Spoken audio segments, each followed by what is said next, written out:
नमस्कार, न्यूज के इकलौते फैमिली शो न्यूज की पाठशाला में आप सभी का बहुत स्वागत। मैं हूं सुशांत सिन्हा।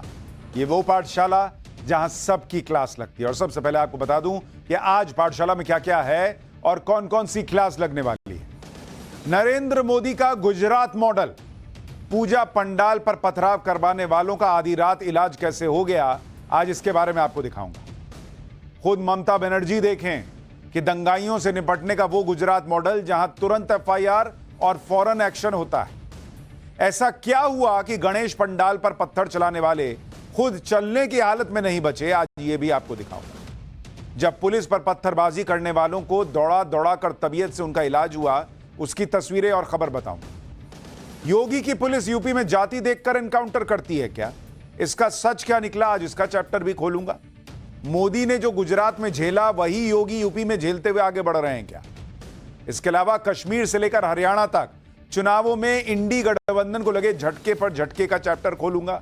चुनाव के लिए आतंकी से हमदर्दी, इंडी के ऐसे कितने खतरनाक प्लान है भाई। केजरीवाल की आम आदमी पार्टी ने ही राहुल की कांग्रेस के राज कैसे खोले हैं वो भी दिखाऊंगा। इसके अलावा मोदी की सरकार डिरेल करने के लिए ट्रेन हादसों की साजिश कौन रच रहा है, रेलवे ट्रैक पर एलपीजी सिलेंडर बड़ा हादसा कराने की प्लानिंग किसकी निकली, आज यह भी आपको बताऊंगा। और फिर उन खतरनाक आदमखोर भेड़ियों की बात होगी जिनका आतंक खत्म नहीं हो रहा।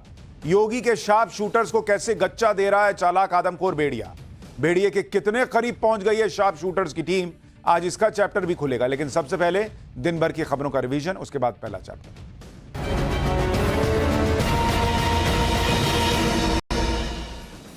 कोलकाता रेप और मर्डर केस में आज सुप्रीम कोर्ट में सुनवाई हुई। सुप्रीम कोर्ट ने हादसे के बाद के घटनाक्रम पर तीखे सवाल उठाए। सुप्रीम कोर्ट ने पीड़िता के पोस्टमार्टम का चालान मांगा। इस पर बंगाल सरकार के वकील कोई जवाब नहीं दे पाए। सुप्रीम कोर्ट ने कहा कि डेड बॉडी का पोस्टमार्टम बिना चालान के कैसे हो गया भाई, अगर ऐसा हुआ है तो फिर तो कुछ गड़बड़ हुई है। सुप्रीम कोर्ट ने इस बात को माना कि एफआईआर रजिस्टर करने में देर हुई। सीजेआई ने कहा कि एफआईआर रजिस्टर करने में कम से कम 14 घंटे की देरी।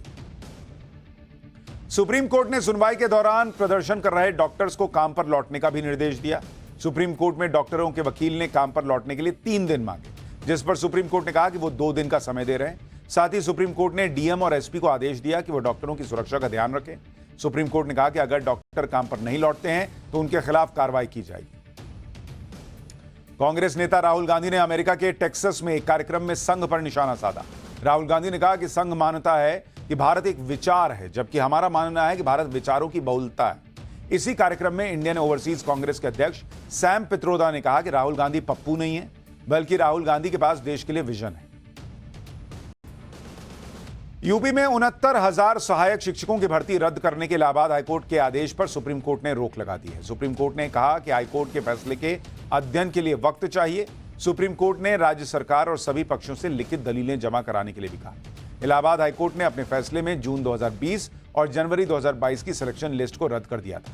मामले की अगली सुनवाई अब 25 सितंबर को होगी। मनी लॉन्ड्रिंग केस में फंसे आम आदमी पार्टी विधायक अमानतुल्लाह खान की न्यायिक हिरासत 14 दिनों के लिए बढ़ा दी गई है। अमानतुल्लाह खान को आज दिल्ली की राउज एवेन्यू कोर्ट में पेश किया गया। कोर्ट ने अमानतुल्लाह की न्यायिक हिरासत 14 दिन के लिए बढ़ाई। ईडी ने 2 सितंबर को अमानतुल्लाह खान को गिरफ्तार किया था। तो ये हो गया दिन भर का रिवीजन। अब पाठशाला की पहली क्लास, मोदी का गुजरात मॉडल, पूजा पंडाल पर पथराव करने वालों का आधी रात कैसे इलाज हुआ। ममता देखें कि दंगाइयों से निपटने का गुजरात मॉडल जहां तुरंत एफआईआर और फौरन एक्शन होता है। ऐसा क्या हुआ कि गणेश पंडाल पर पत्थर चलाने वाले खुद चलने की हालत में नहीं बचे, जब पुलिस पर पत्थरबाजी करने वालों को दौड़ा दौड़ा कर तबीयत से उनका इलाज हुआ। आज इसके बारे में आपको बताऊंगा और साथ ही यूपी का चैप्टर भी खोलूंगा। योगी की पुलिस यूपी में क्या जाति देखकर एनकाउंटर करती है, इसका सच क्या निकला।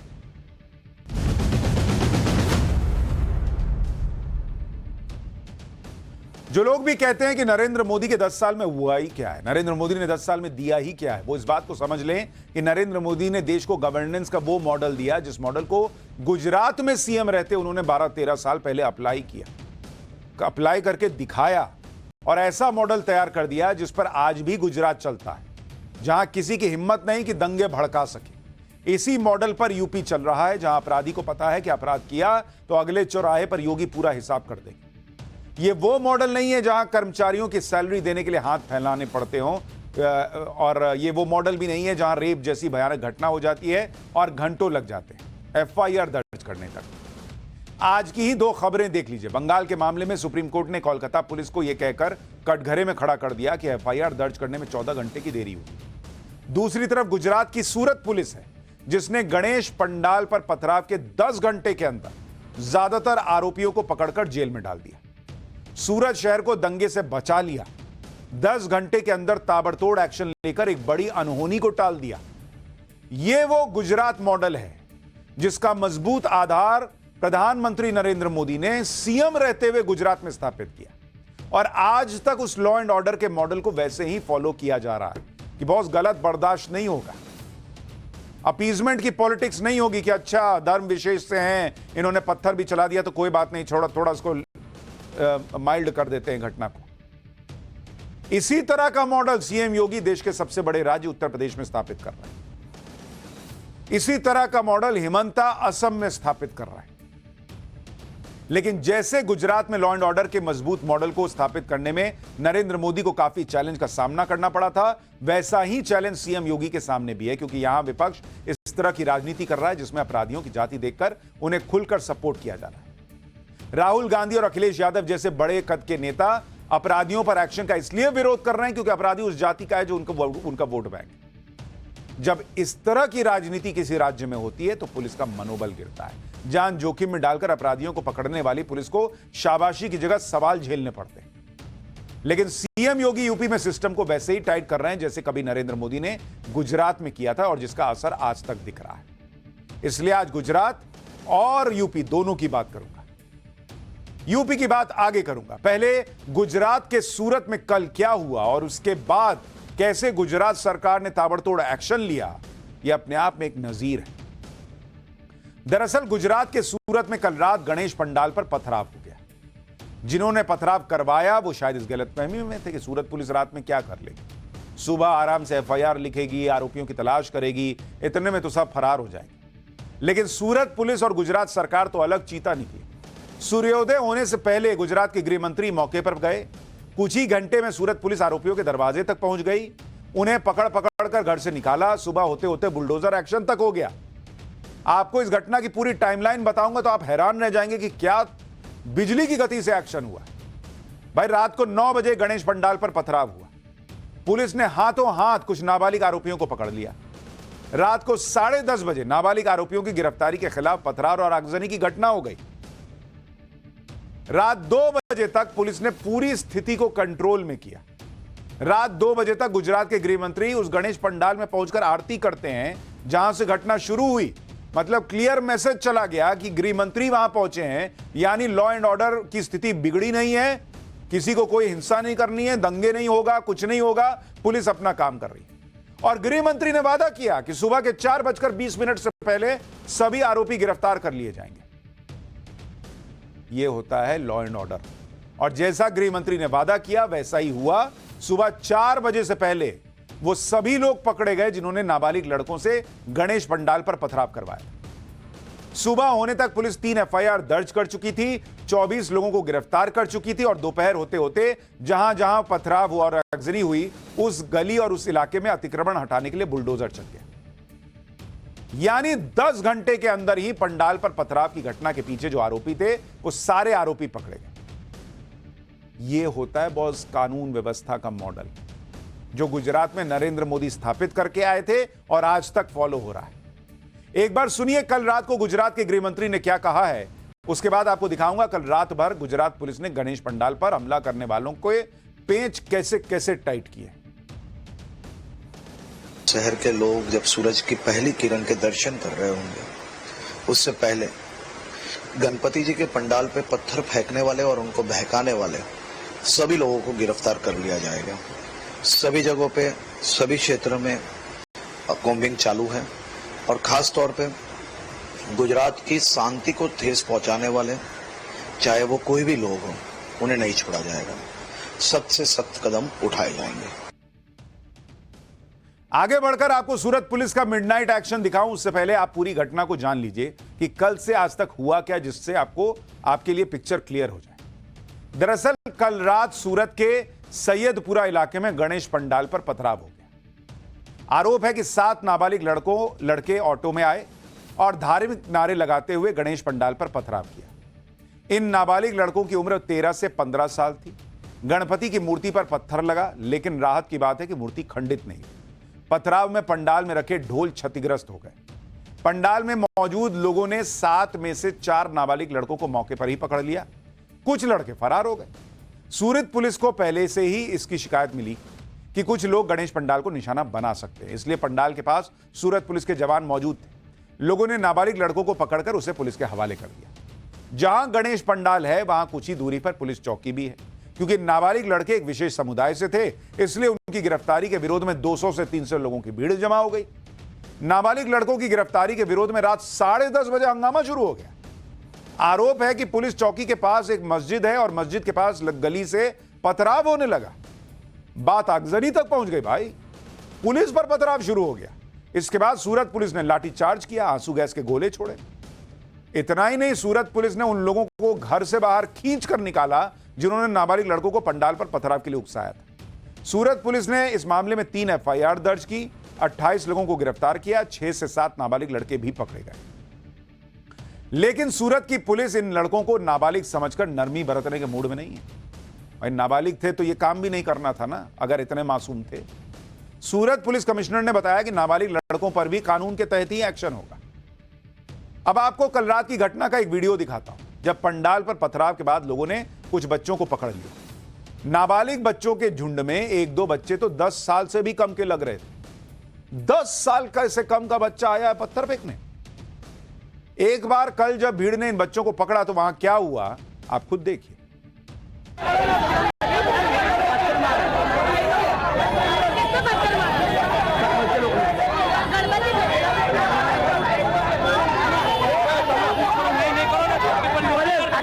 आपके रिक्शा के है रे, ले चलो पुलिस स्टेशन में लो। वही पंडाल है जहाँ पर कुछ लोग रिक्शा से पहुंचे, ऑटो से पहुंचे और यहाँ पर पथराव करना शुरू कर दिया। हालांकि गणेश जी की मूर्ति खंडित नहीं हुई, लेकिन ये ढोल आप देख सकते हैं जो फट चुका था, जिसे रातों रात ठीक किया गया है। यहाँ पर आपको मार्क जो है वो दिख रहे होंगे, क्योंकि बाकी का कलर जो है वो थोड़ा गोल्डन है और ये कलर जो है वो सफ़ेद है। यानी कि ये रातों रात ठीक किया गया है। जो ढोल फटा था उस पथराव में, ये उसके मार्क्स आपको नजर आएंगे। दूसरा आपको दिखाऊं तो हाथ में गणेश जी के मूर्ति के हाथ में जो चुन्नी है उसके ठीक ऊपर आपको जो है पथराव के मार्क्स के निशान जो है आपको दिख जाएंगे। यानी कि एक सोची समझी साजिश के तहत यहाँ पर जो पथराव हुआ था वो उसके मार्क्स और निशान जो है वो अभी भी यहाँ पर मौजूद है। सूरत में नाबालिग लड़कों को पकड़ने के बाद क्या माहौल हो गया उसकी तस्वीरें भी देखी। नाबालिग लड़कों की गिरफ्तारी के विरोध में सैकड़ों की भीड़ सड़क पर उतर गई। इस भीड़ ने पुलिस पर पथराव कर दिया। ये देखिए, मतलब नाबालिग लड़के पकड़े गए क्योंकि उन्होंने पथराव किया, गलत काम किया। उनके सपोर्ट में यह भीड़ आ गई, सड़क पर आगजनी शुरू हो गई। नाबालिग लड़कों की गिरफ्तारी के विरोध में भीड़ इतनी उग्र हो गई कि उसने पुलिस पर हमला कर दिया। भाई सड़क पर खड़ी गाड़ियों में तोड़फोड़ की, कुछ वाहनों में आग तक लगा दी। यह उग्र भीड़ पुलिस के विरोध में धार्मिक नारे भी लगा रही। जब भीड़ ज्यादा बेकाबू होने लगी तो सूरत पुलिस अपने एक्शन में आई। ये बहुत हो गया बॉस, बहुत बर्दाश्त कर लिए। सूरत पुलिस ने सैकड़ों की संख्या में अपने जवान उतार दिए, जिन्होंने लाठी लेकर हिंसा करने वाली भीड़ का तबीयत से फिर इलाज किया। हिंसा भड़काने वाले आरोपियों को पकड़ने के लिए सूरत पुलिस ने पूरे इलाके को घेर लिया, ड्रोन की मदद से निगरानी की। ये देखिए ड्रोन उड़ रहा है, सब देख रहा है। हालात बिगड़े उससे पहले सूरत पुलिस ने ताबड़तोड़ एक्शन कर भी दिया। गणेश पंडाल पर हमला एक बहुत संवेदनशील घटना थी। अगर सूरत पुलिस वक्त पर एक्शन नहीं लेती तो यह घटना एक दंगे में तब्दील हो सकती थी। लेकिन गुजरात पुलिस ने दिखा दिया कि वो किस तरह से काम करती है, और यह सब तब होता है जब सरकार सतर्क हो। जब गुजरात के गृह मंत्री आधी रात को मौके पर पहुंच गए तो पुलिस का और अलर्ट हो जाना स्वाभाविक था। गुजरात के गृह मंत्री ने मौके पर पहुंचकर लोगों को भरोसा तो दिया ही, साथ ही अपने सख्त बयानों से पुलिस को भी बिना देरी किए एक्शन लेने की छूट दी। गुजरात के गृह मंत्री हर्ष सांघवी ने साफ कहा कि आरोपी अगर ताला लगाकर भी घर के अंदर छिपे हैं तो ताला तोड़ के बाहर निकालो। और गृह मंत्री के इस बयान के बाद सूरत पुलिस ने आरोपियों का जो हाल किया वो एक मिसाल बन गई। पहले सूरत के गृह मंत्री को सुनिए फिर आपको पुलिस की ताला तोड़ कार्रवाई दिखाता हूं। આ તાલા તો લોખંડના બનેલા છે ગમે તેટલા મજબૂત તાલા બાંધશો તો બી તાલા તોડી તોડીને એક એકને નીકાળીને પકડશો તાલા મારવાથી કોઈ બચી નથી જતું પથ્થર મારવાની હિંમત નહીં કરતી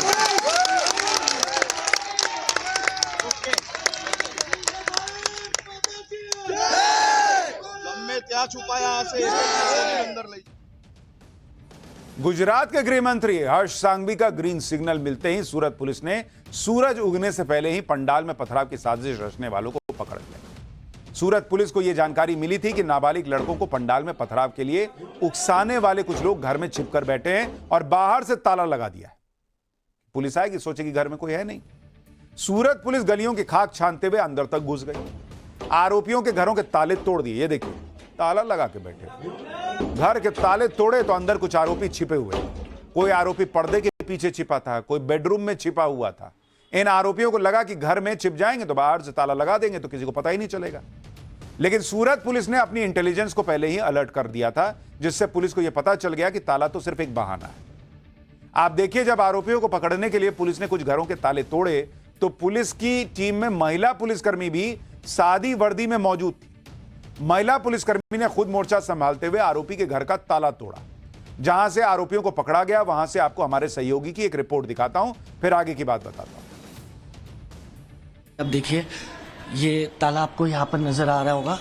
ये ताला तोड़ा गया है और खिड़की भी देखिए तोड़ी गई है। और यहाँ पर स्पॉट पर इस वक्त हम पहुंचे हुए एक्सक्लूसिवली।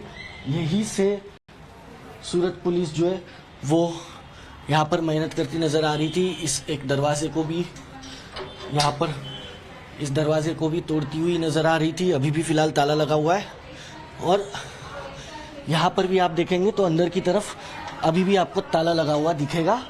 और इस घर से लोगों को गिरफ्तार किया गया है। जो तस्वीरें हैं कि अंदर छुपे हुए थे, जो कुछ हुआ, पथराव वगैरह हुआ, उसके बाद जो हिंसा भड़की, उसके बाद जिन आरोपियों की तलाश सूरत पुलिस कर रही थी वो सब बाहर से ताला लगाकर अंदर की तरफ छुपे हुए थे, जिसके बाद ताला तोड़ कर आप देखिए ये हमारे कुछ ऑफिसर्स को भी चोट लगी थी। उन्होंने देखा था किस घर से पत्थर आ रहे थे, तो वो जैसे भी पुलिस की पूरी टीम जब नीचे उन्होंने पेट्रोलिंग कॉर्डन करना चालू किया तो ये लोग भाग नहीं पाए घरों से, लेकिन अंदर से ताला बंद कर दिया। कुछ लोगों ने बाहर से भी ताला बंद करा दिया। 3-4 स्टोरी घर थे, लेकिन अपने को पहले चूंकि वहीं से पत्थर आए हुए हैं, सब पुलिस भी विटनेस ही थी, तो जब उसमें हम लोग घुसे खुलवा के, कुछ खोल के घुसे तो सभी अपने घरों में छुपे हुए, नीचे से कोई पर्दे के पीछे पूरे चुपचाप छुपे हुए वहीं से मिल गए। तो ये जो बाद में पत्थर मारा के, ये तो एकदम प्री प्लान ढंग से उन्होंने मार के अपने आप को कैसे बंद करके रखा था कि जिससे पुलिस को लगे कि ये कोई रहता नहीं इस घर में जो है। जिस बिल्डिंग से आरोपियों को पकड़ा गया वहां हमारे सहयोगी हितेन को कुछ मुस्लिम महिलाएं मिली। इन महिलाओं ने बताया कि सुरक्षा की वजह से घरों में ताले लगाए गए, ना कि पुलिस से छिपने या बचने के लिए। एक बार सुनिए ये महिलाएं क्या बता रही। अंदर से लॉक थे। लॉक क्यों थे दरवाजे, मुझे ये बताइए। लेडीज थे, सोए थे तो क्या करें, लॉक करना पड़ता है ना। ऐसा बोलो, हाँ? ये सब कभी देखा नहीं होता तो इंसान डरता है ना। पहली बार देखे तो ये सब जब आपके घर में जो जेंट्स थे वो कहाँ थे उस वक्त? वो हमारे काम पे गए थे। पता नहीं है, लेकिन हमारे फ्लोर से मेरे घर में से 2 लोग को उठा के ले गए, दरवाजा खोल के अंदर से लेके गए, बेडरूम तक के गए वो लोग। पहले तो खिड़की का कांच तोड़ डाले। मेरी बच्ची यही 1 साल की बच्ची यही खेल रही थी। लेकिन रात में अंदर से ताला, बाहर से ताला कैसे लगा था? बाहर से ताला था ही नहीं सर, था ही नहीं। अंदर से विजुअल बंद है, था। जो तस्वीरें आई है उसमें दिख रहा है बाहर ताला था, वो तोड़ा जा रहा है। ये देख लो, जिसका बंद होगा उसका होगा, बाकी हमारा तो अंदर से बंद था। अब इन तस्वीरों में दिख रहा है कि पुलिस ताला तोड़ रही है, बाहर की तरफ ताला लगा हुआ था। तो हम लोग तो डर गए थे कि भाई हमने कभी देखा नहीं, तो अभी देखे तो हम लोग तो ताला लगा के ही रखेंगे ना। हमको लगा कि कोई मारने वाला है, हमको थोड़ी खबर थी कि पुलिस वाले आए तो हम दरवाजा खोले। हमको लगा कोई मारने वाला आया है बाहर से, तो हम लोग लॉक लगा के अंदर चले गए। छोटे छोटे बच्चे हमारे घर में, 4 बच्चे। कोई कह रहा है भाई कि ताला लगा ही नहीं था, कोई कह रहा है ताला लगा था लेकिन हम डर गए थे और हमारे जो घर के मर्द हैं वो रात में काम पे चले गए थे। आधी रात 2 बजे पता नहीं कौन से काम पे गए थे और इतना डर था तो फिर घर पे ही रहना चाहिए था। इसके बाद सूरत में जिन लोगों ने हिंसा फैलाई, सूरत को दंगे की आग में झोंकने की कोशिश की, उन पर जबरदस्त एक्शन हुआ। सूरत पुलिस आरोपियों को पकड़कर थाने लेकर आई। ये उसी वक्त की तस्वीरें हैं। अब जरा इन तस्वीरों को देखिए। इसमें जो आरोपी हैं वो पकड़कर लाए गए हैं और इनमें तो कई लोग कायदे से चल भी नहीं पा रहे। तो जिस तरह से इन्होंने पत्थर चलाए, वो पत्थर चलाने वाले या पत्थर चलवाने वाले आज खुद चलने की हालत में नहीं रह गए। ये इनका इलाज किया गया। ये देखिए, ये किस तरह से ये बेचारे लड़खड़ाते हुए आ रहे हैं। कईयों को बेचारे ही लगेंगे। लेकिन सूरत की घटना में सबसे चौंकाने वाली बात यह है कि नाबालिग लड़कों से पंडाल पर पथराव करवाया गया। इसलिए सूरत पुलिस अब इस मामले की साजिश के एंगल से जांच कर रही है। यह पता लगा रही है कि क्या बच्चों को मोहरा बनाकर उनकी आड़ में दंगे कराने की साजिश थी क्या? क्योंकि आप देखिए कि बच्चों के पकड़े जाने के कुछ ही देर में हिंसा हुई, पथराव हुआ, आगजनी हो गई। इसलिए ऐसा हो सकता है कि हिंसक भीड़ ने पथराव और आगजनी की तैयारी पहले से की हो। पुलिस ने यह भी बताया कि 2 दिन पहले पंडाल के पास प्लास्टिक का गुब्बारा जैसा कुछ रखा हुआ था। पंडाल के आयोजकों ने पहले ही हमले की आशंका जता दी थी, इसलिए साजिश की थ्योरी और गहरी हो जाती। सूरत में रात में हिंसा हुई तो सुबह बुलडोजर एक्शन भी हुआ। सूरत में जहां पथराव हुआ उस इलाके के आसपास अतिक्रमण को हटाने के लिए बुलडोजर चलाया गया। सूरत से एक रिपोर्ट देखिए, फिर आपको बताऊंगा कि नरेंद्र मोदी जब मुख्यमंत्री थे तो उन्होंने ये जो गुजरात मॉडल तैयार किया था, कैसे लॉ एंड ऑर्डर को ठीक किया था और उसका असर आज भी दिखता है। वो किस्सा, वो हिस्सा आपको इतिहास का वो भी बताऊंगा। लेकिन पहले देखिए कैसे सुबह ताबड़तोड़ बुलडोजर एक्शन हुआ। सूरत में जब मस्जिद वाली गली से पथराव शुरू हुआ तो यहाँ पर जो अवैध एंक्रोचमेंट था वो उस पर सूरत म्युनिसिपल कॉर्पोरेशन का बुलडोजर चलाया गया। अब दूसरी तस्वीर आपको दिखा दूं, ठीक सामने की ओर ये देखिए, ये एक अस्पताल है, उसके ठीक नीचे जो अवैध अतिक्रमण था अब वो हटाने का काम जो है वो शुरू हो चुका है। यानी कि जिस इलाके में जो गणेश पंडाल पर पथराव हुआ, उसके बाद यहाँ पर पुलिस चौकी के बाहर इकट्ठा भीड़ पर पथराव हुआ, अब उस इलाके के पूरे अवैध अतिक्रमण को हटाने की ये कामगिरी जो है वो शुरू हो चुकी है।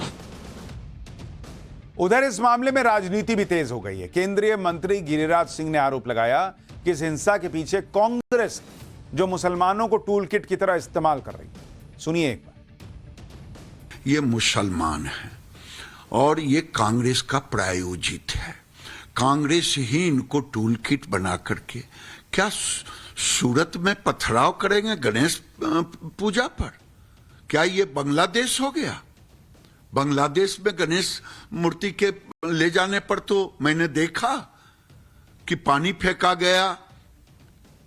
ये फारूक अब्दुल्ला के साथ राहुल गांधी पाकिस्तान की बात करेंगे क्या?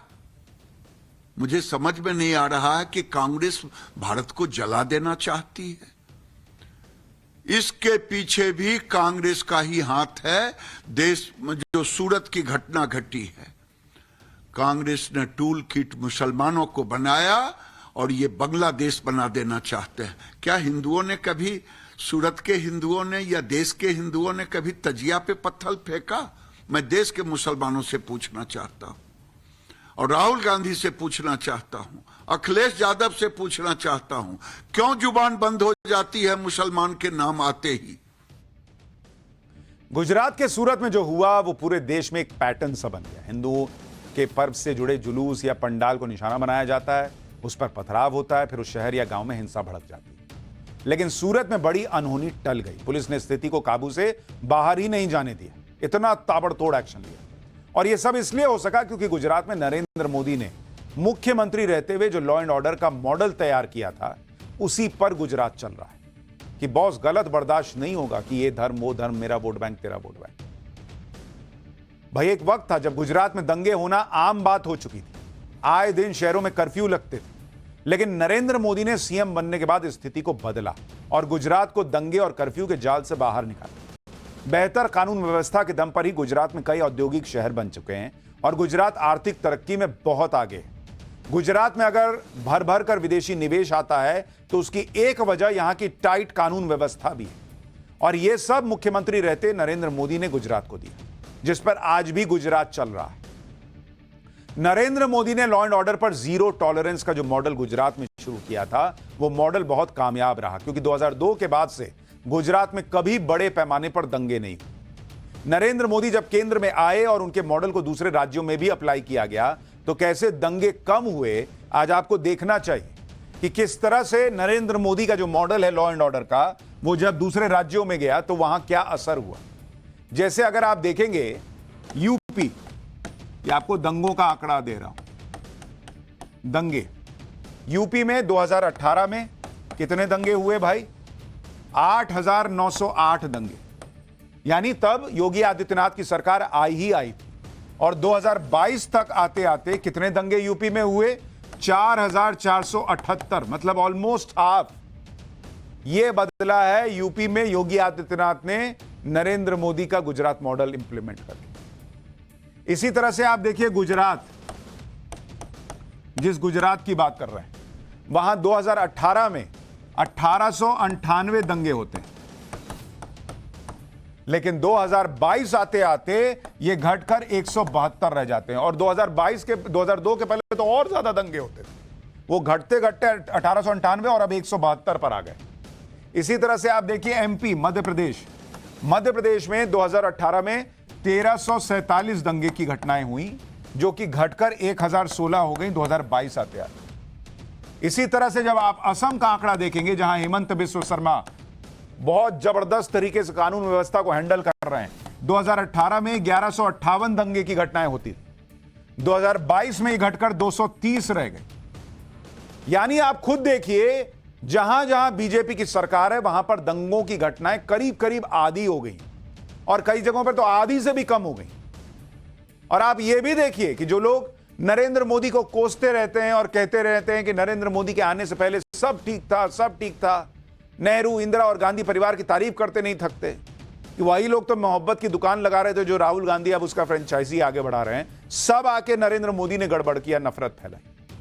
बॉस, हम आपको बताते हैं कि नेहरू और इंदिरा गांधी, बाकी के गांधी परिवार के राज में कितने दंगे देश में होते थे, जरा आप ये भी देखिए। जब आप दंगों का हाल देखेंगे, नेहरू का राज अगर आप देखेंगे, दंगे,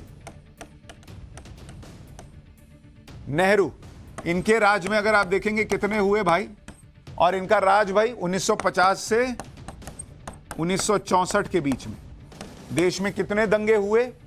सांप्रदायिक दंगे करीब 243 हुए, 243। अब आते हैं इंदिरा गांधी पे। इंदिरा गांधी का राज कितने से कितने तक रहा? 1966 से 77 तक, और 1980 से 1984 तक, 80 से 84 तक, ये दोनों उनका कार्यकाल मिला दिया। इसमें कितने सांप्रदायिक दंगे हुए? 337, 337। ये इंदिरा गांधी के जमाने का बता रहा हूं। अब आइए राजीव गांधी, इनका 84 से 89 तक, 1984 से 89 तक, और इसमें कितने दंगे हुए? 291। तब देश में मोहब्बत की दुकान चल रही थी। कुछ लोग नैरेटिव ऐसा करते हैं जैसे देश में पहली बार दंगे 2014 के बाद शुरू हुए हों या 2002 में हुए हों।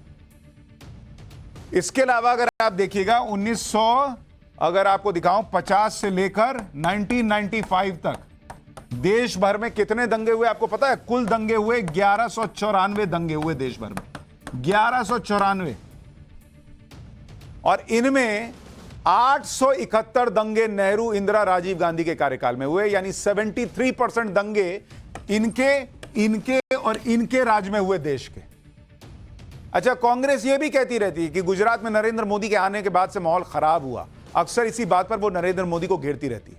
लेकिन जब गुजरात में बीजेपी की सरकार नहीं थी तब क्या हाल था, वो भी आपको दिखाता हूं। 1950 से 1995, अब जरा गुजरात का देखिए। गुजरात में दंगे जब नरेंद्र मोदी का राज नहीं था, 1950 से 1995 तक, तब तो नरेंद्र मोदी सीएम नहीं थे। गुजरात में दंगे कितने हुए? गुजरात में दंगे होते थे 244, इतने दंगे हुए। और मौत कितनी हुई? 1601 बॉस। एक माहौल यह भी बनाया जाता है कि जब से नरेंद्र मोदी केंद्र में आए तब से देश का माहौल खराब हो गया, हर तरफ सांप्रदायिक झगड़े हो रहे हैं। यही माहौल राहुल गांधी विदेश जाकर भी बनाते हैं। लेकिन सच क्या है यह भी सुनिए। 2013 में अगर आप देखेंगे दंगों का हाल, 2013 में देश में कितने दंगे हो रहे थे? 823। और 2022 में कितने दंगे हुए? ये घटकर हो गए 272, 272, एक चौथाई लगभग। यानी एक तरफ गुजरात है जो आज भी नरेंद्र मोदी के लॉ एंड ऑर्डर के मॉडल को फॉलो कर रहा है, दूसरी तरफ यूपी है जहां कानून व्यवस्था को लेकर सीएम योगी ने जो मॉडल स्थापित किया उसे कई राज्य फॉलो कर रहे हैं। यूपी में सीएम योगी ने कानून व्यवस्था को इतना टाइट किया हुआ है कि किसी वारदात को अंजाम देकर आरोपी बच नहीं पाते। सीएम योगी के इसी मॉडल की वजह से यूपी में अपराध के खिलाफ जनता को वैसा भय नहीं है जैसा पहले की सरकारों में होता था। इसी मॉडल के भरोसे यूपी की जनता का सीएम योगी पर भरोसा बना हुआ है, लेकिन इंडी गठबंधन किसी भी कीमत पर इस भरोसे को तोड़ना चाहती ताकि उसे सियासी माइलेज मिले। इसलिए अगर आप देखेंगे यूपी में डकैती का एक आरोपी मंगेश यादव एनकाउंटर में मारा गया तो अखिलेश यादव और राहुल गांधी ने इस पर सवाल उठा दिया, आरोप लगा दिया कि सीएम योगी की पुलिस जाति देखकर एनकाउंटर कर रही है। आज यूपी कांग्रेस के प्रदेश अध्यक्ष अजय राय ने मंगेश यादव के परिवार से मुलाकात की और इस मामले की जांच के सिटिंग जज से कराने की मांग की, जबकि मंगेश यादव के एनकाउंटर की जांच के आदेश ऑलरेडी दिए गए हैं। एक बार सुनिए इस मामले में सीएम योगी कैसे समाजवादी पार्टी को घेर रहे हैं, फिर आपको बताऊंगा कि क्या यूपी में वाकई धर्म और जाति देखकर एनकाउंटर हो रहा है, सच्चाई क्या है। लेकिन पहले इसको सुनिए। आप देखते होंगे जब उनके किसी एक माफिया शागिर्द को, किसी डकैत को जो पुलिस मुठभेड़ में मारा जाता है, जब मारा जाता है तो इनकी दुखती हुई नस पर जैसे पुलिस ने उंगली रख दी हो तब ये चिल्लाने लगते हैं। जो मारा गया, अगर वह डकैत जैसे हथियारों का प्रदर्शन करते हुए डकैती डाल रहा है, वहां ग्राहक भी बैठे हैं, ग्राहकों को खड़ा करके एक तरफ करके अगर गोली मार देता तो क्या उनकी जान को ये समाजवादी पार्टी वापस कर पाती क्या? कर पाती क्या? और वो किसी भी जाति के हो सकते थे। ग्राहक वो यादव भी हो सकता था, दलित भी हो सकता था। आपसी मुठभेड़ में डकैत मारा जा रहा है तो समाजवादी पार्टी को बुरा लग रहा है, कह रहे साहब ये नहीं होना चाहिए था। तो क्या होना चाहिए था? पूछना चाहिए था। थोड़ा पूछिए इन लोगों से क्या होना चाहिए था। दरअसल जब भी यूपी में कोई एनकाउंटर होता है तो अखिलेश यादव एक ही तर्क बार बार लेकर आते हैं और कहते हैं कि यूपी में एनकाउंटर और बुलडोजर एक्शन धर्म और जाति देखकर हो रहा है, जबकि अगर आप आंकड़े देखेंगे तो इन आरोपों में दम नहीं दिखता। मार्च 2017 से अप्रैल 2023 के बीच एनकाउंटर में मारे गए कुल आरोपियों की संख्या 183 इसमें 61 मुसलमान हैं, जबकि 18 ब्राह्मण हैं, 16 ठाकुर हैं, 15 जाट और गुर्जर हैं, 14 ओबीसी हैं यादव और 13 दलित हैं, 3 आदिवासी, 2 सिख, 7 गैर यादव ओबीसी हैं और अन्य 34 हैं। अब वैसे तो अपराधियों का कोई धर्म या जात नहीं होता, लेकिन अब अखिलेश यादव इस तरह के सवाल उठा रहे हैं तो इसका जवाब भी तो ऐसे ही देना पड़ेगा। भाई अगर 183 एनकाउंटर हुए उसमें 60-61 मुसलमान हैं, इसका मतलब 120 के करीब जो एनकाउंटर हुए वो हिंदुओं के हुए, यानी मुसलमानों से डबल। फिर धर्म कहां से आया? और जाति में भी अगर आप देखेंगे तो कई दूसरी जातियों के भी जो अपराधी रहे उनका एनकाउंटर हुआ है। यानी कहीं से भी जात पात देखकर एनकाउंटर नहीं हो रहा, अपराधी का एनकाउंटर हो रहा है। लेकिन इसमें जो लोग जाति को लेकर आ रहे हैं, धर्म को लेकर आ रहे हैं, आप समझिए वो किसके साथ है? पब्लिक के साथ या अपराध करने वालों के साथ अपनी पॉलिटिक्स के चक्कर में। पाठशाला में अब अगली क्लास। कश्मीर से लेकर हरियाणा तक चुनाव में इंडी गठबंधन को कैसे झटके लगे हैं। चुनाव के लिए आतंकी से हमदर्दी, इंडी के ऐसे कितने खतरनाक प्लान है भाई। केजरीवाल की आम आदमी पार्टी ने राहुल की कांग्रेस के राज कैसे खोल दिए, अब इसका चैप्टर।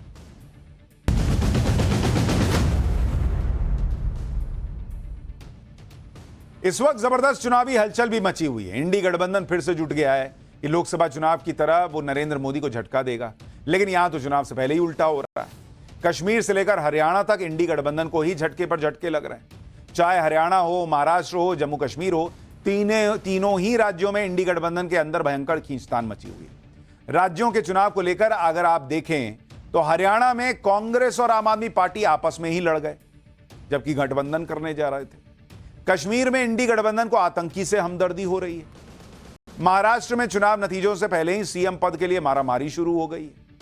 यानी इंडी गठबंधन में चारों तरफ मारामारी मची हुई है। लोकसभा चुनाव में पीएम मोदी के खिलाफ लड़ने के लिए इंडी गठबंधन जमा तो हो गया, लेकिन अब दल विधानसभा चुनाव में बिखरने लगे।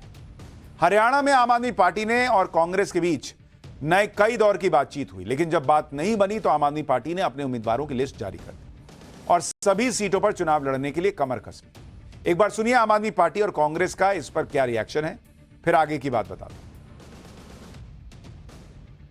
आम आदमी पार्टी ने अपने 20 प्रत्याशियों की पहली सूची जारी कर दी है और जल्द ही अगली सूची आपको मिलेगी। आपको एक बात कह सकता हूं कि आम आदमी पार्टी लगातार प्रयत्नरत रही और अब चुनाव के अंदर समय बहुत कम बचा है।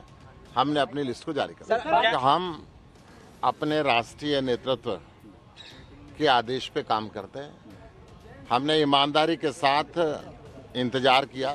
इंडिया अलायंस के हम पार्टनर थे, इंडिया अलायंस के राष्ट्रीय स्तर पे हम पार्टनर हैं। देखते हैं, तो हमारी भी लिस्ट जारी हुई है, तो एक बार क्या बातचीत जो है, बातचीत चल रही है, लेकिन क्या होता है वो अपनी राजनीतिक दल अपने अपने हित में अपने कदम आगे बढ़ाते हैं। आम आदमी पार्टी ने जो लिस्ट जारी की है उसके बारे में भी आपको जानना चाहिए। आम आदमी पार्टी की पहली लिस्ट में 20 सीटों पर कैंडिडेट उतारे गए हैं। इनमें से 12 सीटों पर आम आदमी पार्टी पहली बार लड़ रही है। आम आदमी पार्टी ने 19 नए चेहरों को मौका दिया है, सिर्फ एक कैंडिडेट को रिपीट किया है। आम आदमी पार्टी ने जिन सीटों पर कैंडिडेट उतारे हैं उनमें रोहतक, भिवानी, बहादुरगढ़, महेंद्रगढ़ जैसी सीटें भी। लिस्ट जारी होने के बाद आम आदमी पार्टी के संजय सिंह ने साफ कर दिया कि अब कांग्रेस के साथ गठबंधन की बात पुरानी हो गई और उस पर बात करने का कोई अर्थ नहीं। सुनिए एक बार संजय सिंह को, फिर बताता हूं कि आम आदमी पार्टी के अलग चुनाव लड़ने से कांग्रेस क्यों परेशान है। क्या यह तय माना जाए कि अब गठबंधन के सारे रास्ते बंद हो चुके हैं? अब आज तो 20 प्रत्याशियों की सूची आई है, अब जल्दी और सूचियां आएंगी आपके सामने, जल्दी आएंगी। कोई पहल कांग्रेस की तरफ से की गई फिर उन्हीं बातों को अब वो बात करने का कोई अर्थ नहीं है, उनको छोड़ दीजिए। अभी तो आगे बढ़ रहे हैं हम लोग। अपनी लिस्ट, पहली लिस्ट जारी कर चुके हैं और दूसरी लिस्ट भी जल्दी आ जाएगी। आपको यह भी बताता हूं कि आम आदमी पार्टी और कांग्रेस का हरियाणा में गठबंधन हो क्यों नहीं पाया। कांग्रेस और आम आदमी पार्टी के बीच सीट शेयरिंग पर मामला फंस गया था। आम आदमी पार्टी 10 सीटें मांग रही थी, जिनमें ज्यादातर वो सीटें हैं जो दिल्ली पंजाब से सटी हुई। कांग्रेस 3 सीट से ज्यादा देना ही नहीं चाह रही। कांग्रेस चाहती थी कि आम आदमी पार्टी शहरी सीटों पर बस लड़े और वहीं पर अपना बोरिया बिस्तरा समेट ले। इसके अलावा हरियाणा कांग्रेस गठबंधन के पक्ष में ही नहीं था। हरियाणा में आम आदमी पार्टी के साथ सीट शेयरिंग पर कांग्रेस के दीपक बाबरिया बात कर रहे थे। कहा जा रहा है कि आज सुबह दीपक बाबरिया की तबीयत ही खराब हो गई, जिस वजह से वो आम आदमी पार्टी के साथ चर्चाएं नहीं कर पाए। आम आदमी पार्टी ने उम्मीदवारों का ऐलान करने के अलावा कांग्रेस को एक और झटका दिया। आज ही कांग्रेस नेता जवाहरलाल आम आदमी पार्टी में शामिल हो गए। जवाहरलाल हरियाणा के बावल विधानसभा क्षेत्र के नेता हैं। आम आदमी पार्टी हरियाणा के अध्यक्ष सुशील गुप्ता ने जवाहरलाल को पार्टी की सदस्यता दी। हरियाणा में कांग्रेस की एक और परेशानी खड़ी हो गई। दरअसल कांग्रेस ने माहौल बनाने के लिए पहलवान विनेश फोगाट को चुनाव मैदान में उतार दिया। विनेश फोगाट उन पहलवानों में से हैं जिन्होंने जंतर मंतर पर प्रदर्शन किया।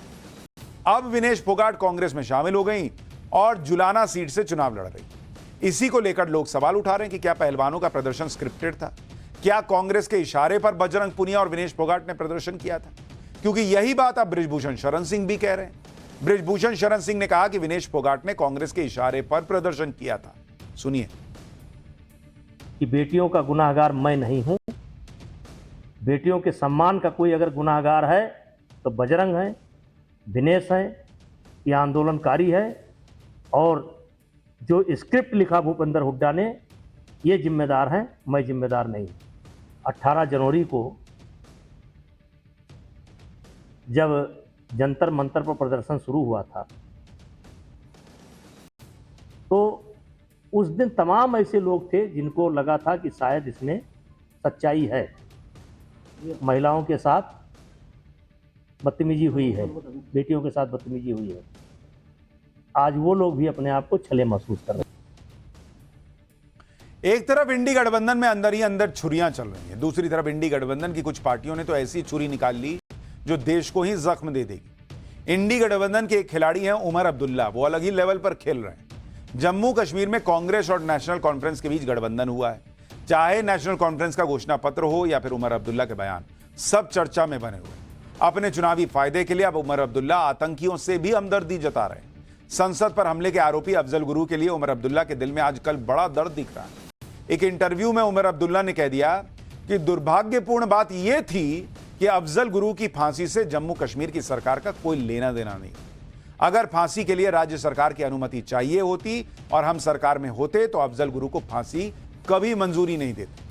हम ऐसा कभी नहीं करते। हम नहीं मानते कि अफजल गुरु को फांसी से कोई मकसद पूरा हुआ है। सोचिए, ये विचार हैं जम्मू कश्मीर में कांग्रेस की सहयोगी नेशनल कॉन्फ्रेंस के अफजल गुरु को कानून के मुताबिक सजा मिली थी उस पर। क्या उमर अब्दुल्ला भारत के कानून पर सवाल उठा रहे हैं? उमर अब्दुल्ला के इस बयान पर कांग्रेस चुप्पी साधे हुए, लेकिन केंद्रीय रक्षा मंत्री राजनाथ सिंह ने उमर अब्दुल्ला को जवाब दिया। सुनिए।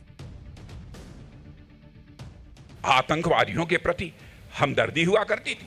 अभी मैंने सुना कि नेशनल कॉन्फ्रेंस के लीडर उमर अब्दुल्ला साहब ने क्या कहा है? कहा है अफजाल गुरु को फांसी नहीं होनी चाहिए थी।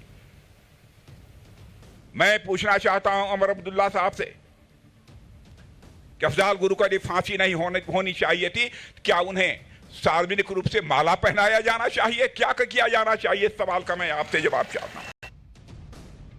इंडी गठबंधन का आपसी प्रेम डिरेल हो चुका है। इंडी गठबंधन का जो विजन है या तो वो था नहीं, और जो है वो डिरेल हो चुका है। लेकिन पाठशाला में अब अगली क्लास। नरेंद्र मोदी की सरकार डिरेल करने के लिए ट्रेन हादसों की साजिश रची जा रही है क्या? और अगर हां तो कौन रच रहा है? रेलवे ट्रैक पर एलपीजी सिलेंडर, बड़ा हादसा कराने की प्लानिंग किसकी निकली? देखिए जरा।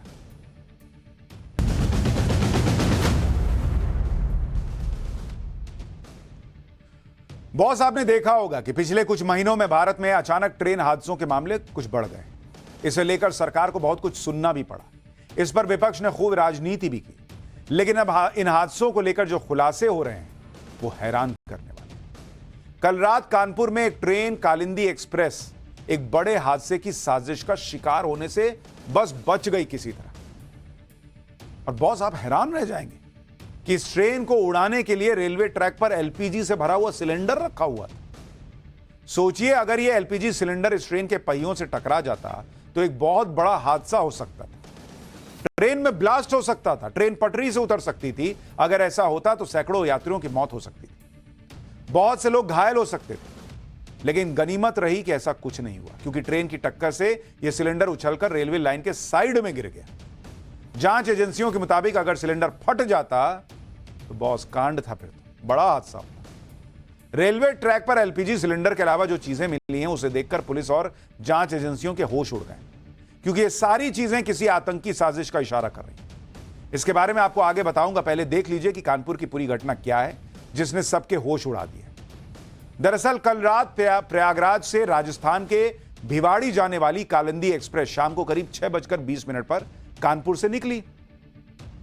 8:25 पर ट्रेन के ड्राइवर को किसी लोहे की चीज से टकराने की आवाज आई, क्योंकि अंधेरा था, धाड़ से टकराया। उस समय ट्रेन की स्पीड करीब 90 किलोमीटर प्रति घंटे की थी। इसके बाद इमरजेंसी ब्रेक लगाया गया, ट्रेन को रोका गया। कंट्रोल रूम को इसकी घटना की पूरी सूचना दी गई कि बॉस ऐसा हो गया है। पुलिस की जांच में पता चला कि ट्रैक पर तो एलपीजी सिलेंडर रखा हुआ था। भाई, वो एलपीजी सिलेंडर जिससे घर में आप खाना बनाते हैं, ट्रेन की टक्कर से उछलकर यह पटरियों के साइड में गिर गया। इसके अलावा पुलिस को रेलवे ट्रैक से पेट्रोल से भरी बोतल, बारूद और कई माचिसें भी मिली। इसे देखकर जांच एजेंसियों को शक है कि यह किसी बड़ी आतंकी घटना की साजिश हो सकती है। इसलिए इस केस में अब यूपी पुलिस और एसटीएफ के अलावा एनआईए की भी एंट्री हो गई। एनआईए की टीम ने यूपी पुलिस से इस घटना से जुड़े सारे इनपुट मांगे।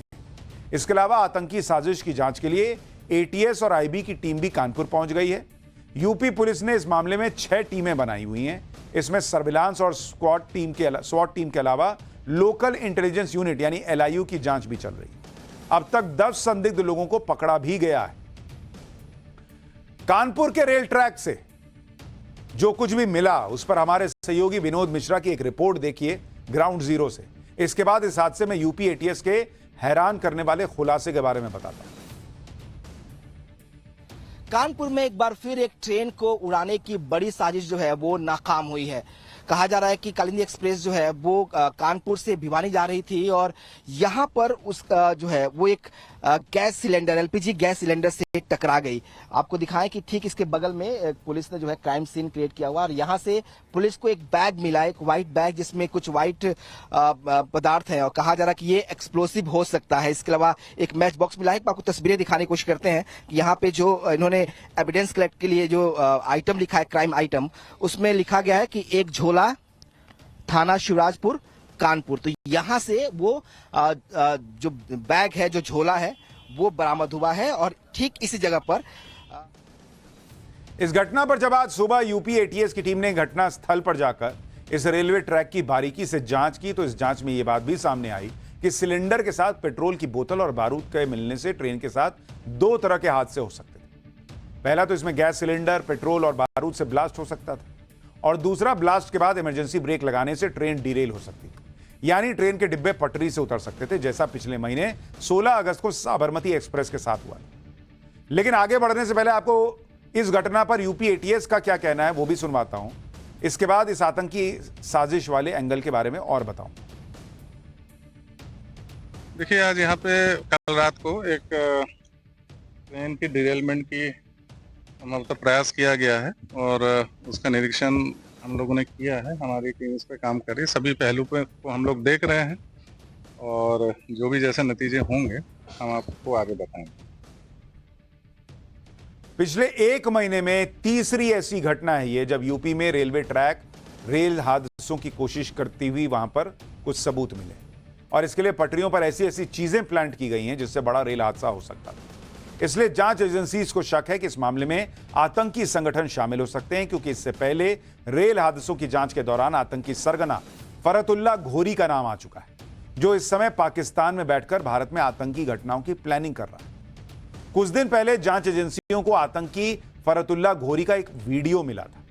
यह 3 मिनट का video social media app Telegram के जरिए फैलाया जा रहा है। इसके जरिए आतंकी फरतुल्ला घोरी ने भारत में मौजूद स्लीपर सेल आतंकियों को ट्रेन हादसों के लिए मैसेज भेजा था। फरतुल्ला घोरी ने हिंदुस्तान में ट्रेन हादसों की रफ्तार बढ़ाने के लिए ज्यादा से ज्यादा ट्रेनों को डिरेल करने के लिए कहा था। टेलीग्राम पर जारी किया गया यह वीडियो सुरक्षा एजेंसीज के हाथ लग गया। जब 23 और 24 अगस्त को वंदे भारत एक्सप्रेस को डिरेल करने की साजिश की जांच शुरू हुई, तब यह वीडियो मिला। एक बात, हादसों में आतंकियों की भूमिका हो सकती है, वरना अचानक रेलवे ट्रैक पर सिलेंडर, लोहे की रॉड, बड़े बड़े पत्थर कहां से आएंगे बॉस? आपको याद दिलाता हूं कि पिछले महीने 16 अगस्त को कानपुर में साबरमती एक्सप्रेस के 20 डब्बे पटरी से उतर गए थे। इसकी जांच में सामने आया कि पटरी पर एक बोल्डर यानी लोहे का बड़ा टुकड़ा बांधकर लगाया हुआ था। यह बोल्डर पहियों से टकराया, जिससे ट्रेन का बैलेंस बिगड़ गया और ट्रेन पटरी से उतर गई। यानी रेलवे की दिक्कत नहीं है और गलती नहीं है, वहां पे इस तरह की चीजें की जा रही हैं कि ट्रेन जो है हादसा हो जाए। एक और तस्वीर देखिए, 24 अगस्त को यूपी के फर्रुखाबाद में एक ट्रेन हादसा होने से बाल बाल बचा था। इस बार रेलवे ट्रैक पर लकड़ी का मोटा हिस्सा रखा हुआ था, लेकिन इस दौरान पायलट ने इमरजेंसी ब्रेक लगाकर ट्रेन को रोक लिया, जिससे बड़ा हादसा होने से बच गया। यानी बार बार ऐसी घटनाएं सामने आ रही हैं जिससे यह शक पैदा होता है कि क्या ट्रेन हादसे हों, लोगों की जान जाए, कोहराम मचे, नरेंद्र मोदी सरकार पर सवाल उठे, यह प्रयास है। क्योंकि देश की बॉर्डर और सुरक्षा को ऐसे मुस्तैद किया हुआ है कि वहां से भाई आरडीएक्स वगैरह तो देश के दूसरे हिस्सों में पहुंच नहीं पा रहा। तो एक काम करो, ट्रेन को ही डिरेल कर दो, इसी में हंगामा खड़ा करो। पाठशाला में अब एक और हंगामे की बात। यूपी में आदमखोर भेड़ियों के आतंक से भी हंगामा मचा हुआ है। योगी के शार्प शूटर्स को कैसे गच्चा दे रहा भाई चालाक आदमखोर भेड़िया। भेड़िए के कितने करीब पहुंच चुकी है शार्प शूटर्स की टीम, जरा इसका अपडेट भी देख लीजिए।